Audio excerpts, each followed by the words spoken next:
Liverpool 4, Real Madrid nil.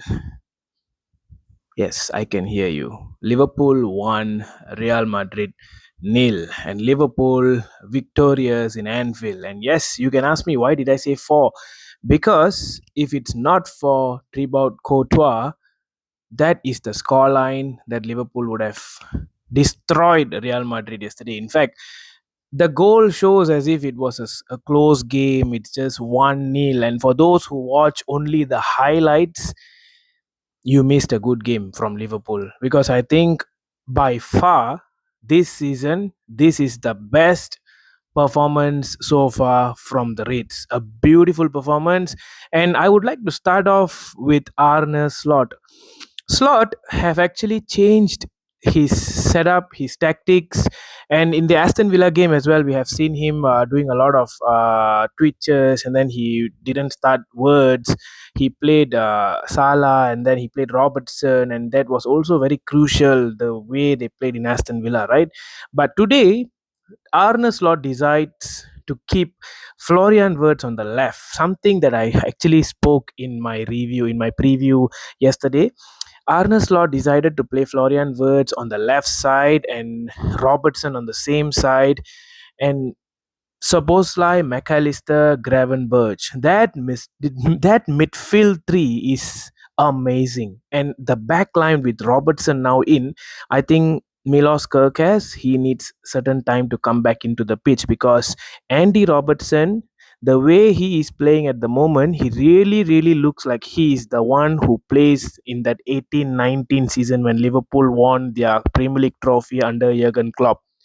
And now the backline looks very stable. And guess another person who really impressed me, and I think he have pocketed two of the best Real Madrid players currently. Right, last season Bradley pocketed Mbappe. He had nowhere to go. He couldn't pass Bradley. He was trying his best. He just struggled in that entire 90 minutes.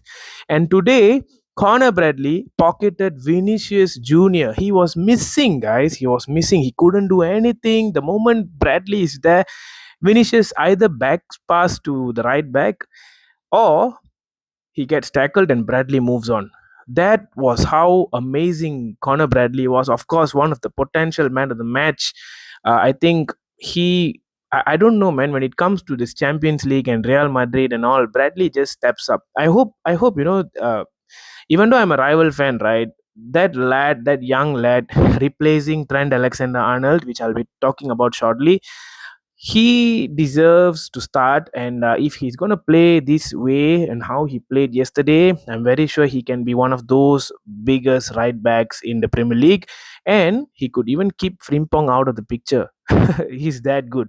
All right, so overall, it was totally dominated by Liverpool. There was no chance. I think the only one effort was from Kylian Mbappe, which went wide. And then, if I think about Real Madrid's chances, it was very little because Liverpool closed all the gaps. They closed all the pocket of passes. They couldn't even make any passes into Kylian Mbappe or Vinicius. That was how amazing Liverpool's backline and the midfield worked. All right, now going forward, Liverpool on the other side with Florian Wirtz, he is reminding me of how Philippe Coutinho played in Liverpool last time. On the left side, he comes inward into the middle, becomes a number 10. He almost got an assist for Soboslai, but a brilliant save from the goalkeeper. As I was saying, if it's not for Thibaut Courtois, that could have been 4 or 5 goals for Liverpool yesterday. That guy is just amazing, man. I mean, same like Alisson Becker. Courtois is the reason why Madrid at certain times he just saves them, man. He just saves them. It reminds me of the game Liverpool and PSG played last season, where PSG were trying every single thing and Alisson was stopping them. Same thing here, and also the Arsenal game against Real Madrid. Courtois was amazing. Although Arsenal got two beautiful free kicks, it was Courtois who was saving the entire game. If not, that would have been a 6 or 7 nil. Same here. He is saving shots that are in the box. I'm like, what the hell, man? Like, there was one chance from Virgil van Dijk. If any other goalkeeper, I think that's in. and he managed to save that. People can say it's straight to him, but even if straight to him, the speed, the reflexes of Courtois was amazing. And then a brilliant shot from Akatike was saved, and then finally Dominic Soboslai's free kick hits McAllister. It was on the forehead. Just you just need to touch the ball into the back of the net. That was a beautiful free kick from Dominic Soboslai, who is actually the player of the season so far for Liverpool. Amazing again, Dominic Soboslai. I think he is everywhere, guys. The moment you see Gravenberch and McAllister lose any ball, Soboslai is there. And then when you see in the attack, Words and Salah is there. Soboslai is there as well. He's literally everywhere and amazing. And Florian Wirtz, he deserves an assist. For those, again, let me come back to this. For those who are saying 007, 008, Florian Wirtz is missing, there's no goals, there's no assist. If you're going to see players based on their goals and assists alone, you are not going to go anywhere. I've been saying this again. The same thing happening in United as well. Matthews Cunha and Embuemo, they are not scoring, they are not assisting, but they are doing something on the pitch. And people are saying Cunha is a flop. He was a bad buy. Sesko is a bad buy. Gyökeres, where is the goals? What is he doing? Oh, come on, man. Like, stop all that shit, that nonsense. If you watch what the players done on the pitch, you will know how quality they are in the pitch.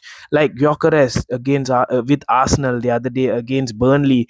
If it's not for Gyökeres, that second goal wouldn't have entered. A beautiful goal a beautiful pass that Gyökeres did. And the same thing in United, Cunha and Buemo. If it's not for both of them, United wouldn't even. I don't think they will even be in the top half. At the same time, Florian Wirtz for Liverpool.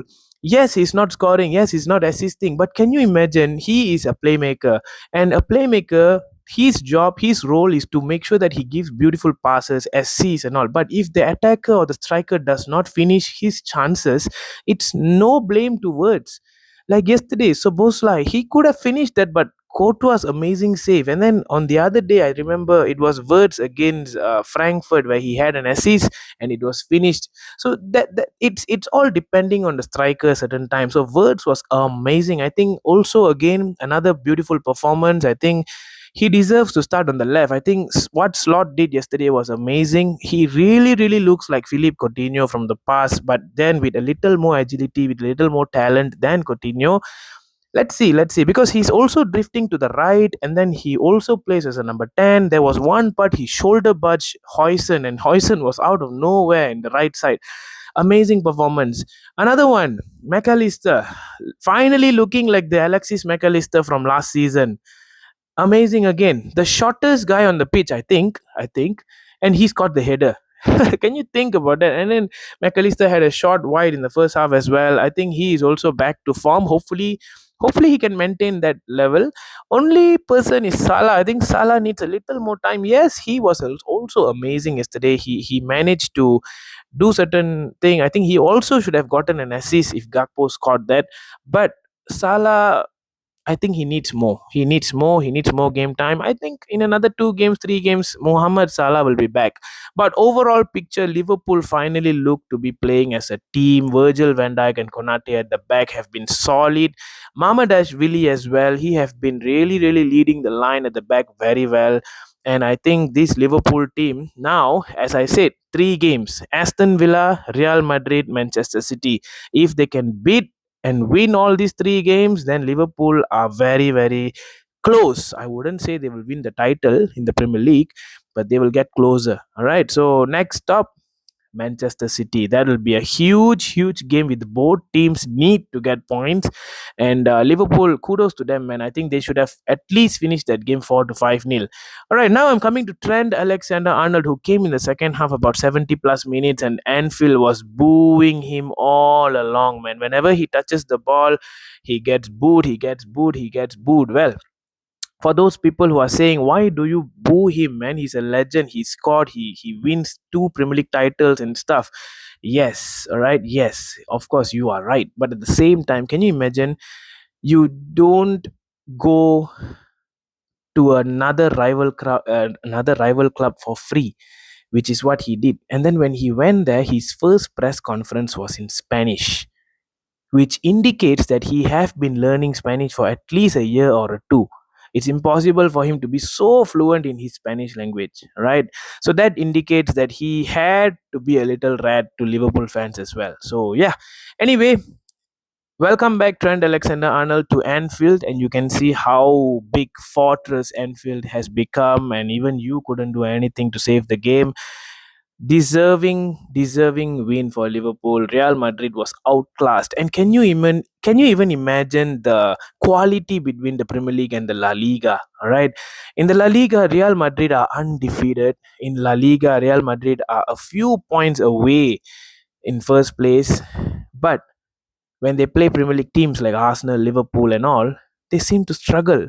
That shows the quality of the Premier League. I think even if it's Crystal Palace yesterday, Real Madrid would have suffered. Let me tell you the truth, man. I'm just telling the truth. If it was Crystal Palace or Newcastle and all, Real Madrid would have suffered. That's my take. Even a Man United, man, that would have been a very stalemate game. So yeah, that's my whole take of this whole point. A very important, crucial win for Liverpool. Back to back two wins finally. So let's see how the next game prevails. I will do a preview about that game in the next time. Take care, guys. Let me know what you think. I'll see you all again soon. Cheers.